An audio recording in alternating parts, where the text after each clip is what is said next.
એ આપણે સોલ્વ કરવાનું છે. ઉદાહરણો પૂરા કર્યા હતા.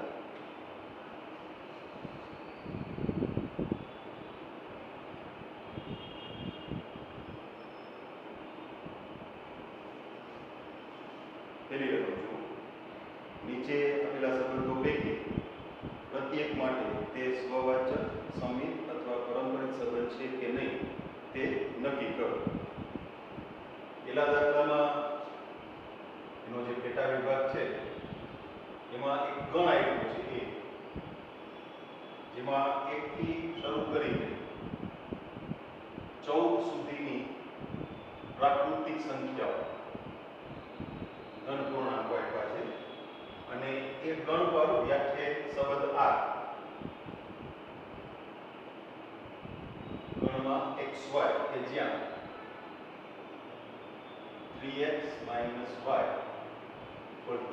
0 આ પ્રમાણે આપ્યું છે.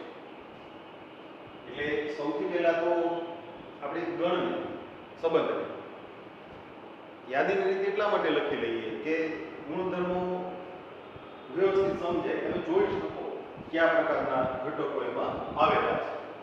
આપણને આવું સમીકરણ આપ્યું છે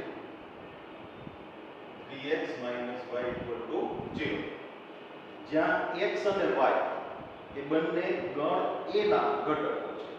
ગણ a પર વ્યાખ્યાયિત સંબંધ એટલે a cross a no ઉપગણ.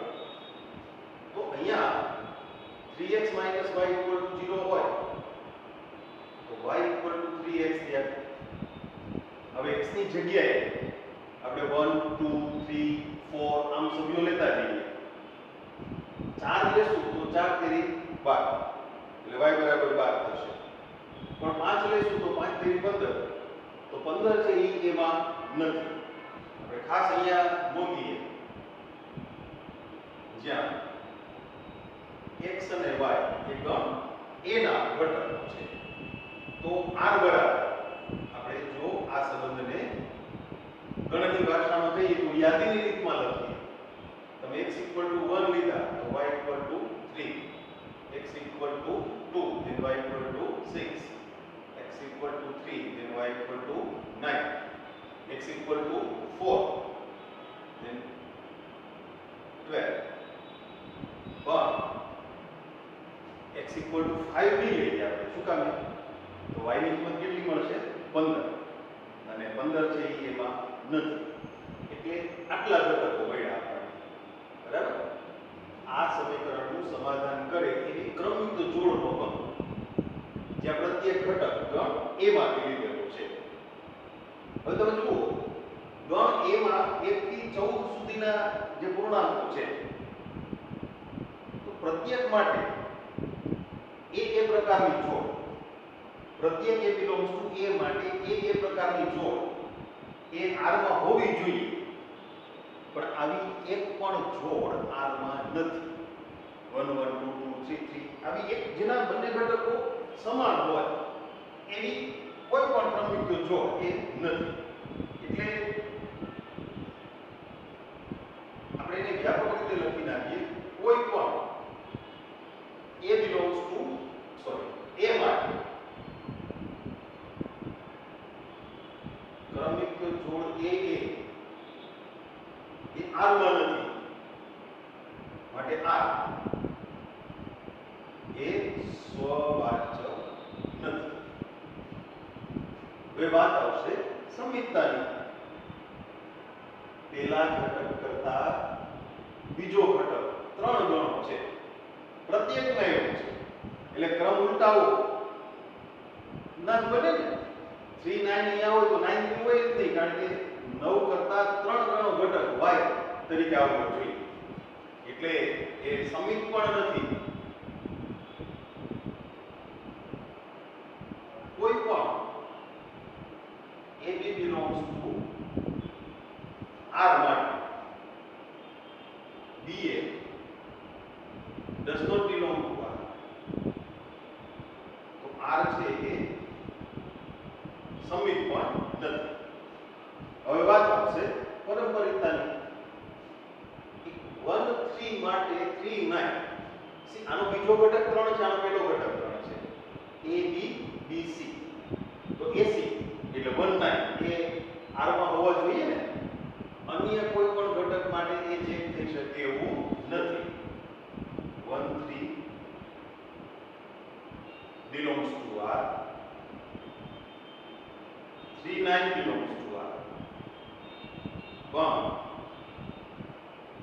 19 A R માં નથી તો R છે એ પારંપરિક પણ નથી એટલે ત્રણમાંથી એક પણ ગુણધર્મ જળવાતો નથી આવા જુદા જુદા પેલા દાખલામાં ઘણા પેટા વિભાગ આપણે આપ્યા છે આપણે એક પછી એક ચેક કરતા જઈએ સેકન્ડ પ્રાકૃતિક સંખ્યાઓના ગણ n પર વ્યાખ્યાયિત સંબંધ r બરાબર એક સંબંધ આપ્યો છે r આ રીતે વ્યાખ્યાયિત કરીને xy કે જ્યાં y equal to x plus 5 x is less than 4 અને એ n પર વ્યાખ્યાયિત છે એટલે સંકેતમાં કહીએ તો n ક્રોસ n નો ઉપગણ છે આ સંબંધ એ પર વ્યાખ્યાયિત હતો એટલે a ક્રોસ a નો ઉપગણ હતો બરાબર હવે ત્યાં પણ એક સમીકરણ આપ્યું છે y equal to x plus 5 અને x ની કિંમત 4 કરતા નાની પ્રાકૃતિક સંખ્યા એટલે x ની કિંમતો તરીકે 1 2 3 તો y equal to x plus 5 એના પરથી x equal to 1 તો y equal to 6 x equal to 2 y equal to 7 x equal to 3 y equal to 8 એટલે સંબંધ r માં આ પ્રમાણે જોડ મળી 1 6 2 7 અને 3 8 ભલે આપણે x ની કિંમતો 4 કરતા નાની એટલે 1 2 3 એટલી જ લેવાની હતી પણ 1 1 2 2 3 3 એ નથી બાકીના ઘટકોની તો આપણે વાત જ નથી કરતા જો સંબંધ r એ ગણ a પર વ્યાખ્યાયિત હોય તો ગણ a ના પ્રત્યેક ઘટક માટે એ પ્રકારની જોડ એ r માં હોવી જોઈએ એટલે બધી જ પ્રાકૃતિક સંખ્યાઓની વાત સમજવાનું જવા દઈએ ખાલી x ની કિંમતો પર કોન્સન્ટ્રેટ કરીએ શરત મુજબ x ની ત્રણ કિંમતો છે 1 2 3 તો એના માટે આપણી પાસે 1 1 2 2 3 3 એવી કોઈ જોડ નથી એટલે પહેલા દાખલા જેવું થશે કોઈ પણ a belongs to n માટે ક્રમયુક્ત જોડ a r માં નથી તો r છે એ સ્વવાચક નથી સમીપતાની વાત કરીએ 1 6 માટે 6 1 નથી 2 7 માટે 7 2 નથી 3 8 માટે 8 3 નથી અહીંયા જે આપણે વાત કરીએ છીએ વ્યાપક વાત કરીએ તમે કોઈ એક ચોક્કસ ઘટક માટે લખી દો તો પણ ચાલે જેને પ્રતિ ઉદાહરણની રીતે આપણે કહીએ છીએ સપોઝ તમે એમ કહી દો કે 1 3 belongs to r પણ 3 1 does not belong to r તો સમીપતા નથી r ની પ્રત્યેક જોડ ab માટે ba r માં હોવા જોઈએ તો આમાં આપણે વ્યાપક વાત કરીએ એટલે તમારી પાસે બે વાત છે તમે ઉદાહરણ આપો તોય ચાલે ગુણધર્મ ન જળવાતો હોય ને ત્યારે ઉદાહરણ પણ ચાલે 1 6 belongs to r માટે 6 1 does not belong to r તો r સમિત નથી દરેક જોડમાં બીજા ઘટક તરીકે જે સંખ્યાઓ છે તમે જો 6 7 8 પણ કોઈ પણ જોડમાં એ પહેલા ઘટક તરીકે નથી બરાબર એટલે એ પણ નથી બનવાનું વ્યાપક વાત કરી દઈએ કોઈ પણ AB belongs to R BC belongs to R માટે AC belongs to R એ શક્ય જ નથી શું કામ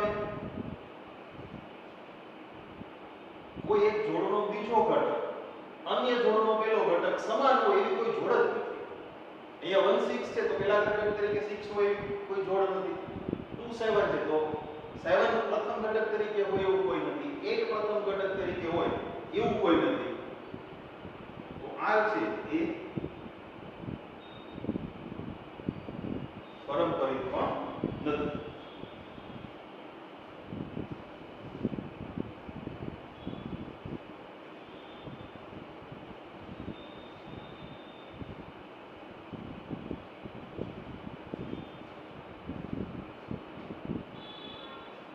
પહેલા દાખલામાં ત્રીજું ગણ a બરાબર 1 2 3 4 5 6 એના પર વ્યાખ્યાયિત સંબંધ આ ત્યાં પ્રમાણે આપ્યો છે xy કે જ્યાં y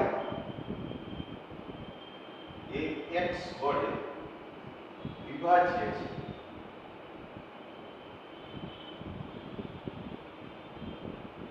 એટલે y ને તમે x વડે વિશે ભાગી શકો છો.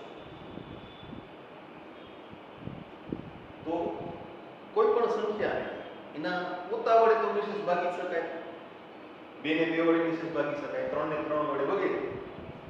તો અહીંયા આપેલી શરત મુજબ તમને 6 આ પ્રકારની જોડતો મળશે 1 1 2 2 3 3 4 4 5 5 6 6. કારણ કે પ્રત્યેક ઘટક એ પોતા વડે વિભાજ્ય તો છે. એટલે આપણે આ સંબંધને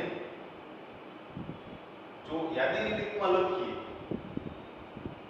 1 1 2 2 3 3 4 4 5 5 અને 6 6 ટૂંકમાં સ્વવાચકતાના ગુણધર્મને આપણે પહેલા કવર કરી લીધું. સંબંધ સ્વવાચક છે નથી. હવે y છે એ x વડે વિભાજ્ય છે. બીજો ઘટક એને ક્રમિક જોડનો બીજો ઘટક એને તમે પહેલા ઘટક વડે નિશેષ ભાગી શકો છો. તો પહેલા ઘટક તરીકે જ્યારે 1 મૂકીએ ત્યારે બીજા ઘટક તરીકે તમે કોઈ પણ પૂર્ણાંક લઈ શકો, કારણ કે પ્રત્યેક પૂર્ણાંક 1 વડે તો વિભાજ્ય છે. એટલે પહેલા ઘટક તરીકે 1 હોય સી 1 1 લઈ લીધા છે આપણે 1 2 1 3 1 4 1 5 1 6 આટલા ઘટકો આવશે. હવે પ્રથમ ઘટક તરીકે 2 લઈ 2 3 નહીં આવે, કારણ કે 3 ને તમે 2 વડે નિશેષ ભાગી શકતા નથી. એટલે બીજો જે ઘટક છે એ 2 ના ગુણાંકનો હોવો જોઈએ કે જેથી તમે એને 2 વડે ભાગી શકો. તો એ થશે 2 4 2 આવી ગયા ને 2 6.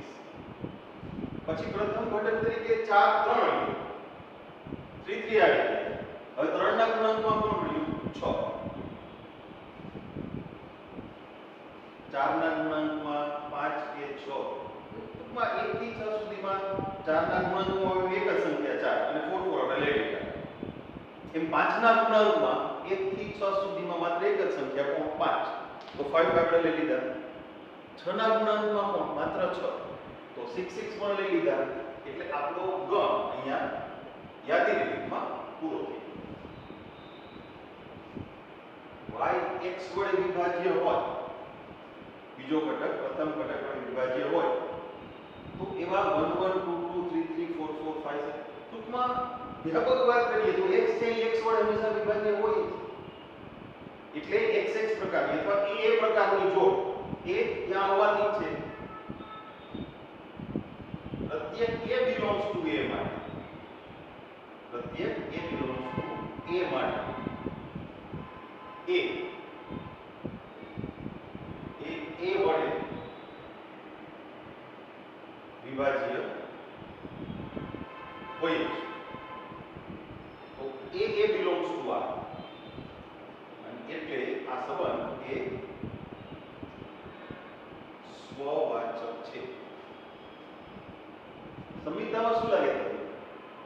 y x વડે વિભાજ્ય હોય તો x y વડે વિભાજ્ય આ જરૂરી છે ના. દાખલા તરીકે આ છેલ્લી જોડ તમે જુઓ 3 6 તો તમારી યાદીમાં ક્યાંય 6 3 છે નથી, તો આ સંબંધ સંમિત નથી. ઉદાહરણ આપી દઈએ. 3 6 belongs to R માટે. 6 3 does not belong to R. અને તેથી R સંમિત નથી. હવે પારંપરિકતાની વાત કરીએ. આપણે AB અને BC એવી બે જોડ એ R માં વિચારીએ. AB જોડ R માં વિચારીએ એટલે B છે એ R A વડે વિભાજ્ય છે. બીજો ઘટક પેલા ઘટક વડે વિભાજ્ય છે એટલે એના ગુણાંકમાં છે. વિભાજ્યનો મતલબ એના ગુણાંકમાં. કોઈ પણ સંખ્યા બે વડે વિભાજ્ય છે એમ કહીએ, બે વડે વિશેષ ભાગી શકીએ જેમ કહીએ, તો એનો મતલબ શું થયો? એ સંખ્યા બેના ગુણાંકની છે. 3 વડે વિભાજ્ય પૂર્ણાંક 3 6 9 12 15 તો એ બધા 3 ના ગુણાંકના ઘટકો છે. એટલે ક્રમિક જોડ AB R માં હોય તો B છે એ એના ગુણાંકમાં છે અને ક્રમિક જોડ BC એ R માં હોય તો C છે એ B ના ગુણાંકમાં છે. આટલી બધી જોડ માટે ચેક કરવામાં બહુ ટાઈમ લાગશે. તમે એક જોડ લેશો ને તો બહુ ટાઈમ જશે અને એટલું બધું તમે ચેક કરવા બેસો ને તો કન્ફ્યુઝન થાય, તો આ બધા ભૂલ પણ કરી જાવ, કોઈ રહી જાય. એટલે આપણે વ્યાપક વાત કરવાનો પ્રયત્ન કરીએ છીએ. જ્યારે ઘટકો વધારે હોય, ઘટકોની સંખ્યા વધારે હોય તો બને ત્યાં સુધી અમુક બાબતો જે પ્રત્યેક જોડ માટે ચેક કરવાની થાય છે. અહીંયા આપણે ઉદાહરણ મળી ગયું, છેલ્લી જોડ ઉપર આપણે ધ્યાન આપ્યું તો 6 3 નથી, બરાબર? એમ 2 6 હતા તો 6 2 નથી. પણ પારંપરિકતામાં જો તમારે એક એક જોડ ચેક કરવું પડે, માનો કે 1 1 છે તો પહેલો ઘટક 1 હોય એક જોડ 1 2 1 3 1 4 1 5 1 6 આ બધી ચેક કરવી પડે. પછી 2 2 લ્યો તો જેનો પ્રથમ ઘટક 2 છે એવી બધી જોડ ચેક કરવી પડે. 3 3 લ્યો તો પહેલો ઘટક 3 હોય એવી જોડ બધી ચેક કરવી પડે. આવું બધા માટે કરવું પડે. એટલે આપણે વ્યાપક વાત કરીએ છીએ. તમે લોજિકલી સમજશો ને તો પણ સહેલું છે. તમે ગુણાંકમાં રજૂઆત કરવાનો પ્રયત્ન કરો. હું તમને સમજાવું. ધારો કે AB belongs to R અને BC belongs to R. એટલે શબ્દોમાં કહીએ આપેલી શરત મુજબ તો B એ A વડે વિભાજ્ય છે અને C એ B વડે વિભાજ્ય છે.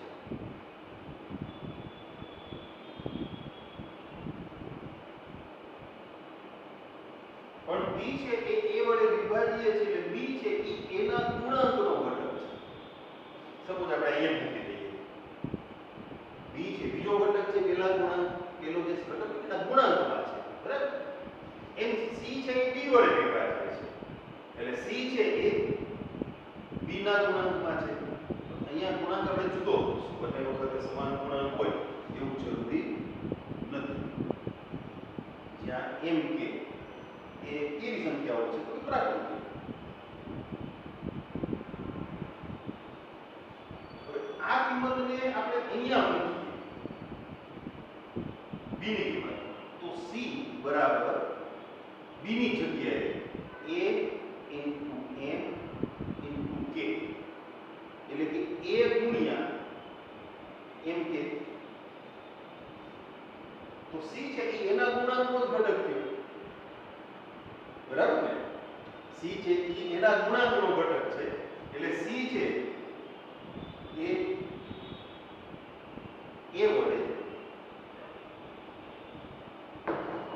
વિભાજ્ય છે અને તેથી ક્રમિક જોડ AC belongs to R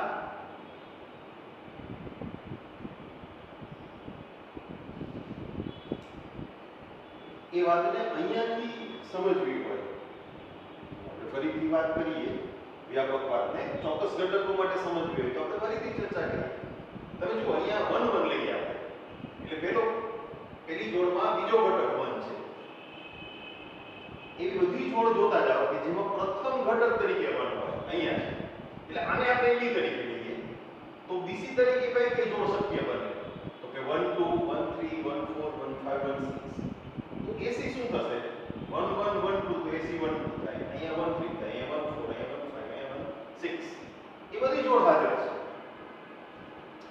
ની વાત કરો તો બીજા ઘટક તરીકે b ની જગ્યાએ 2 આવ્યા બરાબર છે તો જેનો પહેલો ઘટક 2 હોય એવી જોડ જોતા જાઓ એક અહીંયા છે 2 4 ને 2 6 2 2 2 4 એટલે AC થશે 2 4 એ છે 2 2 2 6 તો AC થશે 2 6 તો એ પણ હાજર છે બીજી કોઈ જોડમાં પહેલો ઘટક 2 નથી આગળ વધીએ 3 3 તો પહેલો ઘટક 3 હોય એ એક જ જોડ છે એટલે AB BC તરીકે લ્યો તો AC શું થશે 3 6 એ પણ ત્યાં હાજર છે અચ્છા 4 4 માટે નથી પહેલો ઘટક 4 હોય એવી કોઈ જોડ જ નથી તો ચેક કરવાનું રહેતું નથી પહેલો ઘટક 5 હોય એવી કોઈ જોડ નથી આને ચેક કરવાનું નથી પહેલો ઘટક 6 હોય એવું કોઈ નથી એટલે એને ચેક કરવાનું નથી અચ્છા આને ચેક કરવાનું છે શું કામે અહીંયા 2 છે ને તો પ્રથમ ઘટક તરીકે B તરીકે આવી જોડ તરીકે કોણ છે તો કે 2 એટલે AC શું ગયા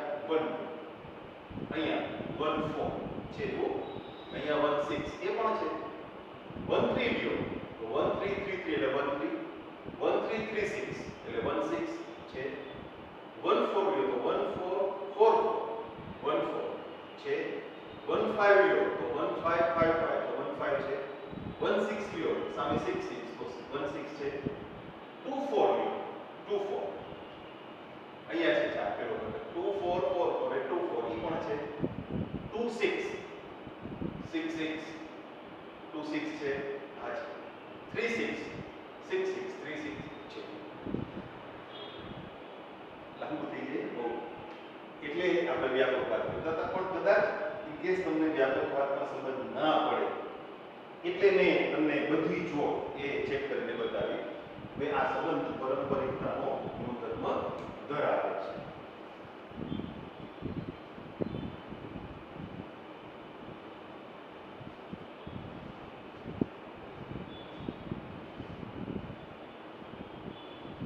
એના પછીનો ચોથો દાખલો લઈએ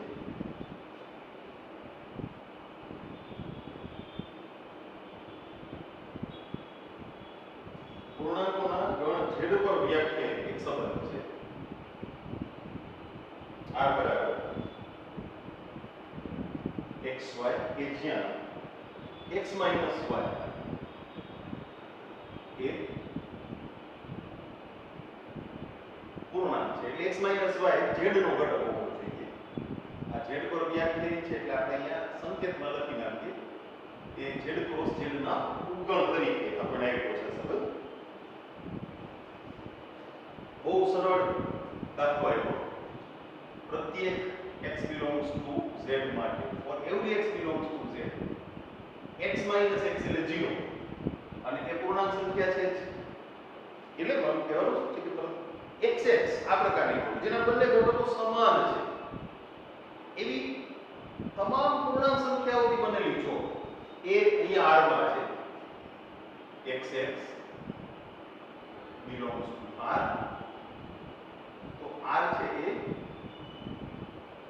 સ્વવાચક છે સમીકતાની વાત કરીએ x y પૂર્ણાંક હોય તો y x પૂર્ણાંક થાય કે થાય બધા જ પૂર્ણાંકોને તમે -1 વડે ગુણી નાખો શું પૂર્ણાંક વધે 0 માં તો કઈ ફેર પડવાનો નથી જેટલા ધન પૂર્ણાંકો છે એ બધાને -1 થી ગુણ થાય એવા થશે ઋણ પૂર્ણાંકો અને બધા ઋણ પૂર્ણાંકો છે -1 થી ગુણતા ધન પૂર્ણાંકો થશે એટલે x y પૂર્ણાંક હોય તો y x પૂર્ણાંક હોય જ બરાબર છે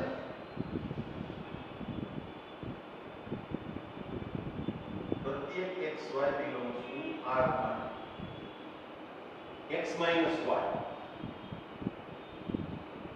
એ પૂર્ણાંક છે એ આપેલી શરત છે તો y x એ પણ પૂર્ણાંક જ છે એટલે yx belongs to r અને તેથી r સમિત છે ત્રીજી વાત ચેક કરીએ પારંપરિકતા suppose xy belongs to r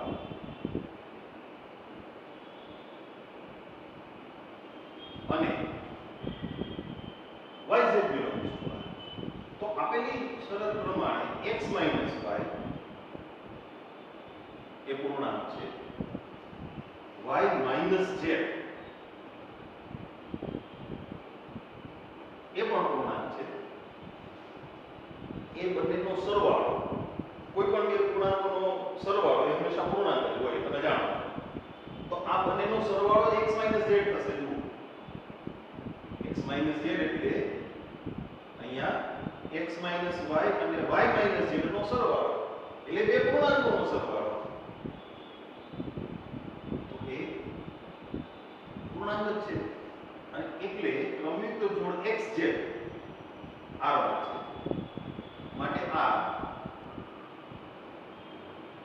એ પારંપરિક સંબંધ છે.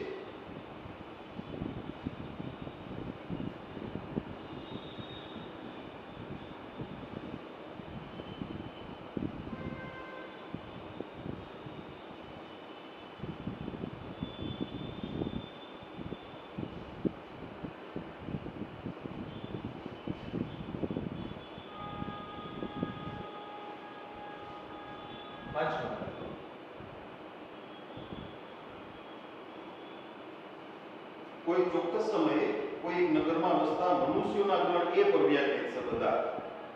એટલે એ શું છે એનું લઈએ. કોઈ એક નગરમાં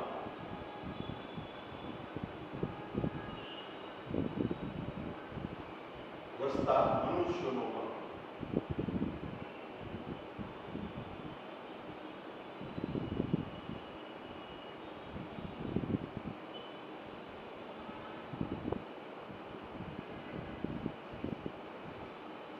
એના પર વ્યાખ્યાયિત અલગ અલગ સંબંધો આપ્યા છે. R બરાબર xy એ જ્યાં x અને y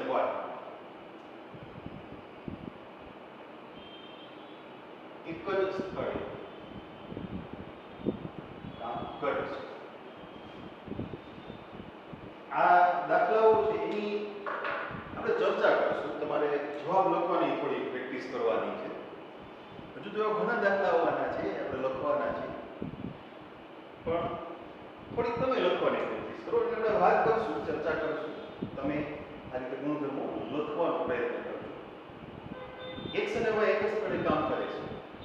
હવે વિચારો, x છે R માં આવજો. હા, શું કામ? તો કે x અને x એ તો એક જ સ્થળે કામ કરતા થાય ને. પોતે વ્યક્તિ પોતે કોઈ એક જ સ્થળે કામ કરે છે. જો x અને y એક જ સ્થળે કામ કરતા હોય તો y અને x એક જ સ્થળે કામ કરતા થયા. તમે વિદ્યાર્થી તરીકે વિચારો, x અને y બંને એક જ શાળાના વિદ્યાર્થી છે, એક જ ક્લાસના ઈ બંને, તો y અને x એક જ ક્લાસના થયા ને, એટલે એક જ સ્થળે કામ કરતા થયા. x અને y એક જ ક્લાસમાં છે, એક જ સ્થળે કામ કરે. એ વાતને આપણે આ રીતે સ્ટુડન્ટની પેલામાં સમજીએ, વિદ્યાર્થીઓને લાગુ પડે એ બાબતમાં. તો x અને y એક જ ક્લાસમાં હોય, y અને z એક જ ક્લાસમાં હોય, તો x અને z એક જ ક્લાસમાં થયા કે નહીં? એટલે અહીંયા x અને z એક જ સ્થળે કામ કરતા થયા. તો એ સંબંધ પારંપરિક પણ છે. એટલે આપેલો સંબંધ સ્વવાચક છે, સંમિત છે અને પારંપરિક પણ છે. બીજું અહીંયા નોંધ કરું છું, એટલે જે રકમ આપી છે એની નોંધ કરતા જાય. એટલે તમે એના જવાબ તમારી નોટમાં લખજો, તૈયાર કરજો. લખવાનું શીખવાનું. x અને y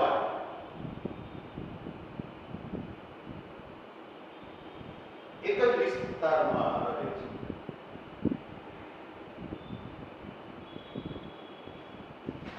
તમને એવું નથી લાગતું કે a અને b માં જે શરત મૂકી બે એક જ કહેવાય? એ એક જ સ્થળે કામ કરવું, એક જ વિસ્તારમાં રહેવું, એક જ નથી. કોઈ પણ વ્યક્તિ પોતે જ્યાં રહે છે વ્યક્તિ ત્યાં જ રહે છે, એટલે x R માં છે. x અને y બે એક જ સોસાયટીમાં રહેતા હોય તો y અને x એક જ સોસાયટીમાં છે. x અને y એક સોસાયટીના છે, y અને z એક જ સોસાયટીના છે, તો x અને z પણ એક સોસાયટીમાં છે. એટલે આ સંબંધ પણ એની જેમ જ, પેલો દાખલો એની જેમ જ સ્વવાચક, સંમિત અને પારંપરિક છે. મને એમ લાગે કે એવી એક જ કહેવાય છે. તો ખાલી શબ્દો બદલાય, એક વિસ્તારમાં રહેવું અને એક સ્થળે કામ કરવું, એ લગભગ સરખું થયું. ત્રીજો જે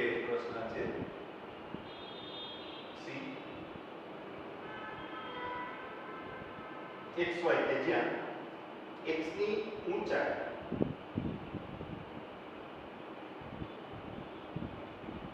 y ની ઊંચાઈ કરતા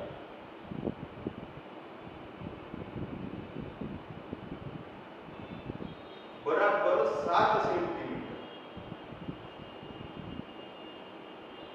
વધારે છે.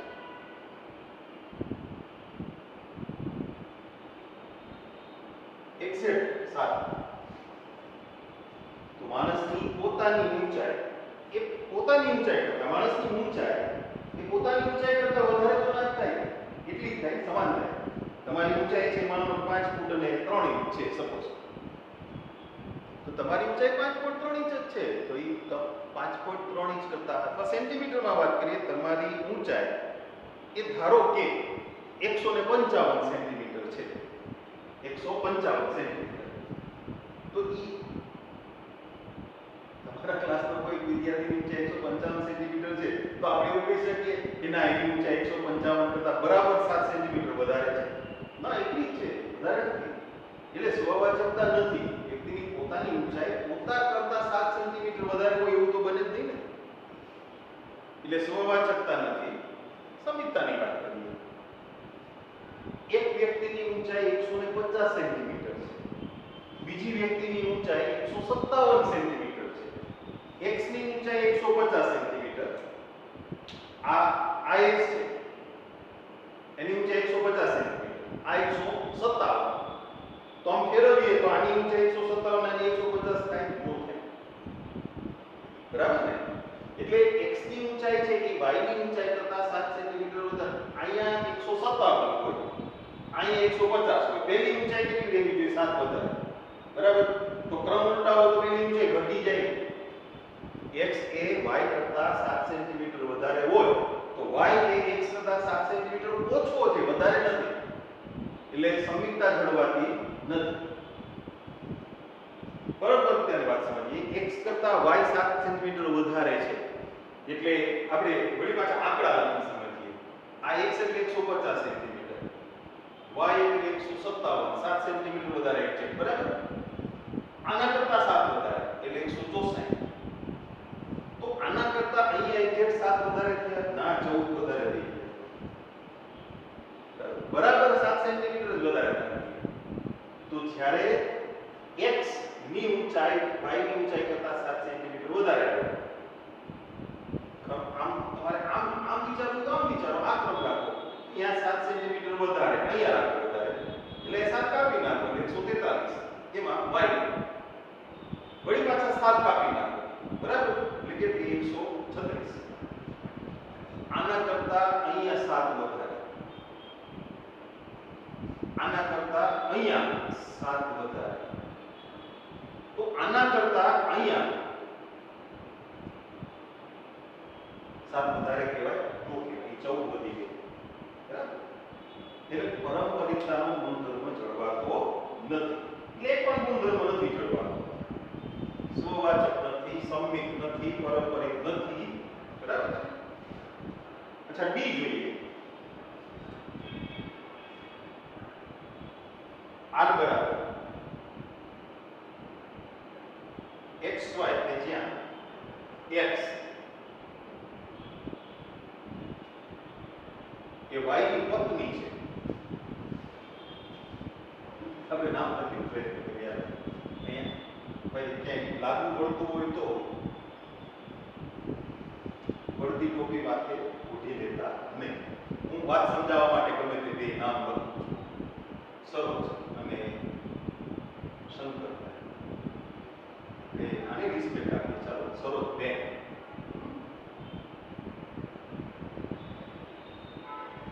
x એ y ની પત્ની છે, આની પત્ની. અહીંયા ઊંધું કરો તો નો થાય. એટલે સમીપતા નથી. અહીંયા હું કોઈ બેનનું નામ લખું, આ સરોજબેન આમ લખું દેવો, સ્વવાચકતા સમજવી છે આપણે.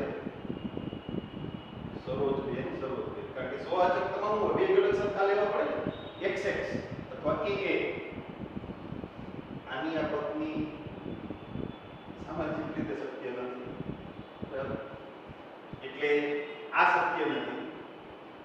સ્વવાચકતાની. આના પરથી આ જોડ ઉલટાવીને તમે લખો શંકરભાઈ અને સરોજબેન, તો શંકરભાઈ સરોજબેનના પત્ની છે નહીં. હવે પરંપરિતાની વાત કરીએ. હજી આપણે જોડને ચાલુ રાખીએ. સરોજબેન શંકરભાઈ. હવે અહીંયા મારે પેલો સભ્ય તો શંકરભાઈ લખવો પડે ને. અહીંયા કઈ લખી જ નહીં. આપણે જે વ્યાપક વાત કરીએ ને એમાં આ એ બી આ બી અહીંયા કઈ મળશે જ નહીં, કારણ કે શંકરભાઈ કોઈની પત્ની થોડા થાય. શંકરભાઈ કોઈની પત્ની થોડા થાય. એટલે એ બી છે એ આરમાં હોય તો એ છે એ બી ના પત્ની થયા. બીસી માની લો કે બીસી આરમાં છે તો ડી છે એ સી ના પત્ની થયા. એવું પોસિબલ નથી, છતાં આપણે થોડી વાર માની લઈએ કે આની પત્ની અહીંયા છે.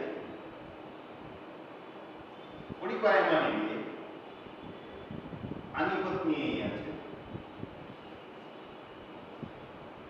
તો આ એ જે છે એ સી ની પત્ની છે એવું આ કહેવાય. તો એ સામાજિક રીતે પોસિબલ નથી. જો કે અહીંયા જ શક્ય નથી, કારણ કે આ ઘટકને અહીંયા રિપીટ કરવું પડે ને તો થોડા કોઈના પત્ની થાય. એટલે પરંપરિકતાનો ગુણધર્મ પણ જળવાતો નથી. અને એમાં છે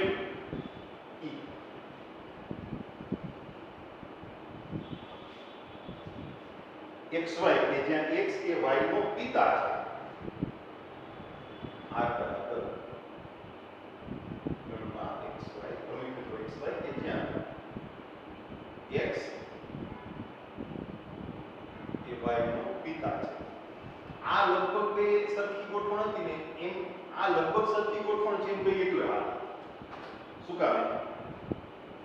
વ્યક્તિ પોતે પોતાની પત્ની હોઈ શકે નહીં. એટલે એવું નહીં, આ વ્યક્તિ પોતે પોતાનો પિતા તો હોઈ શકે જ નહીં ને. એટલે XX પ્રકારની જોડ એ આમાં પોસિબલ નથી. ક્રમ ઉલટા હોય પોસિબલ નથી. બરાબર? સરોજબેન શંકરભાઈના પત્ની હોય તો શંકરભાઈ સરોજબેનના પત્ની ન થાય. X છે એ Y નો દીકરો હોય તો Y X નો દીકરો તો થાય. બરાબર? X એ Y નો પિતા છે તો Y X નો પિતા નો થાય. એવું તો શક્ય જ નથી. એટલે સ્વવાચકતા નથી, સંમિતતા નથી. પરંપરિતાની વાત કરીએ. પરંપરિતામાં આ ગોઠવણ ચાલશે. X એ Y નો પિતા છે એટલે XY આ જો આરમાં લઈએ, Y જે આરમાં લઈએ તો X એ Y નો પિતા છે. Y છે એ Z નો પિતા છે. એવું થાય. આ દીકરો, આ બાપા, આ દાદા. બરાબર ને? પુત્ર, પિતા અને એના પણ ક્રમિક જો જોડ XZ એ R માં તમે ક્યારે કહી શકો? XZ R માં છે આવું કહેવા માટે X એ Z નો પિતા છે. પણ આ ક્રમ જોઈએ ને એટલે X એ Z નો દાદા થાય, પિતા નો થાય. XY belongs to R એટલે XY નો પિતા છે. YZ belongs to R, YZ નો પિતા છે. ઈ ક્રમ તો ગોઠવાનો. તમને ખબર છે આ પત્નીમાં તો એ ગોઠવાનું. સરોજબેન શંકરભાઈ કે શંકરભાઈ પછી આગળ કરું. શંકરભાઈ નો પતિ ક્યાંથી કાઢવો? અહીંયા આ ગોઠવણ તો શક્ય છે પણ તો X છે એ Z નો પિતા ન થાય, એના દાદા.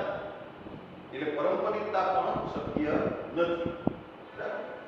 તો આટલા આ 5 જે પ્રશ્નો છે એના જવાબ એ લખવાનો તમે પ્રયત્ન કરજો. તમે ઘણા બધા વિદ્યાર્થીઓ રેફરન્સ બુકનો ઉપયોગ કરતા હો છો, વાંધો નહીં, કરાય. પણ જોઈને જવાબ લખતા નહીં. તમારી રીતે પ્રયત્ન કરજો. ના સમજાય તો તમે ગમે ત્યારે ફોન કરીને વોટ્સએપમાં કોન્ટેક્ટ કરીને સમજી શકો છો.